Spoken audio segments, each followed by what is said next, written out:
ধর হুজুর, আপনি তো অনেক কিছুই জানেন। কোরআন হচ্ছে 60 পারা, 30 পারা জাহেরি আর 30 পারা বাতিনি। বাবার পাওয়ার সম্পর্কে তো কোনো ধারণা আছে মূর্খ? বাবার সাথে বেয়াদবি করবি না, ধ্বংস হয়ে যাবি কিন্তু। না বৎস, তোর হাত দিয়ে কখনো কারোর ক্ষতি হবে না। হুজুর, আপনি বাবাকে চড় মারলেন কেন?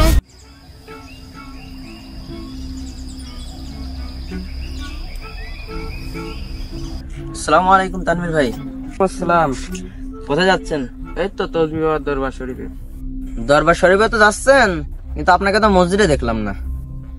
আরে হুজুর, সব নামাজ যে প্রত্যেকে কোনো মানে আছে নাকি? কালকেও তো জুম্মার নামাজ পড়লাম। খালি জুম্মার নামাজ পড়ে কি আপনি মুসলমান থাকবেন?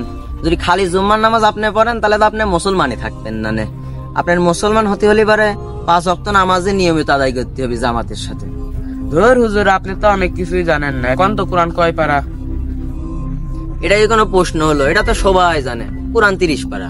তো হুজুর একটা ভুল উত্তর দিলেন।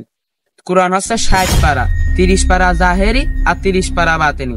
যে 30 পারা জাহেরি, এই 30 পারা জাহেরি হচ্ছে সব হুজুর ইমামই জানে, আর যে 30 পারা বাতিনি আছে ওইটা হচ্ছে আল্লাহর ওলি আর পীর বাবারা ছাড়া আর কেউ জানে না। আউযুবিল্লাহ। ভাই, এটা কি কথা বললেন আপনি? আচ্ছা চলেন তো, আমি আপনার পীর বাবার দরবারে যাব। চলেন চলুন।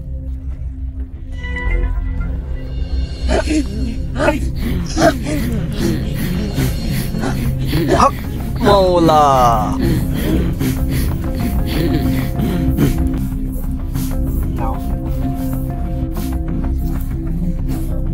কিরে বৎস, মনে হচ্ছে কোনো বিপদে পড়ে আমার শরণাপন্ন হয়েছিস। আমি না বাবা, আমাদের হুজুর আপনার সঙ্গে কথা বলবে। হক মাওলা, সকল সমস্যার সমাধান তসবিহ বাবা।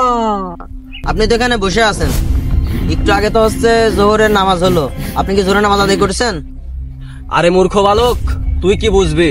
আমি এখানে বসে থাকলেও আমার আত্মা থাকে কাবার চত্বরের আশেপাশে। আচ্ছা, আপনি এখানে থাকলেও আপনার আত্মা কাবার চারদিকে ঘুরে বেড়ায়? তাহলে তো আপনার অনেক পাওয়ার।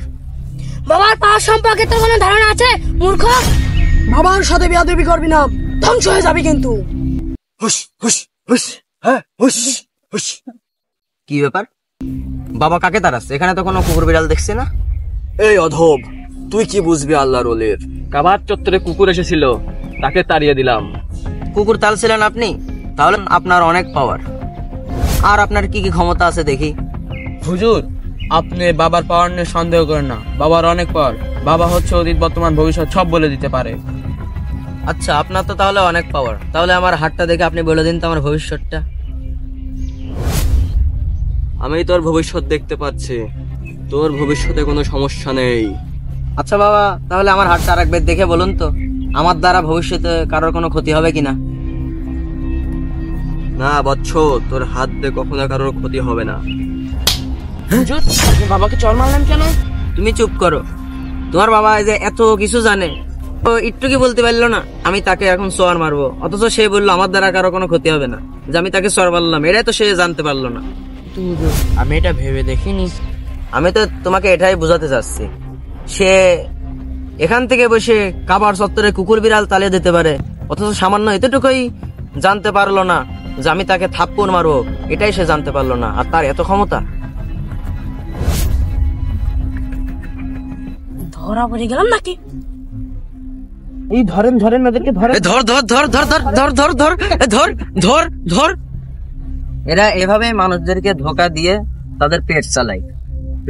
তাদের সামনে গিয়ে মানুষ কত রকম শিরক করে, তাদের সামনে সিজদা দেয়। যেমন আপনিও আজকে সিজদা দিলেন। আপনি কি জানেন আল্লাহ ছাড়া অন্য কাউকে সিজদা করা নিষেধ? এসব ভণ্ডদেরকে যখনই দেখবেন তখনই তাদেরকে লাঠি পিটা করবেন, গ্রাম থেকে একবারে বাইর করে দিবেন, লাত্তেতে লাত্তেতে বাইর করে দিবেন। এসব ভণ্ডরা আল্লাহর সাথে হচ্ছে শত্রুতা করে। তারা কিভাবে মানুষদেরকে ধোঁকা দেয়, মানুষরা শিরক করে তাদের কাছে গিয়ে। এজন্য আমাদেরকে সবসময় সতর্ক থাকতে হবে।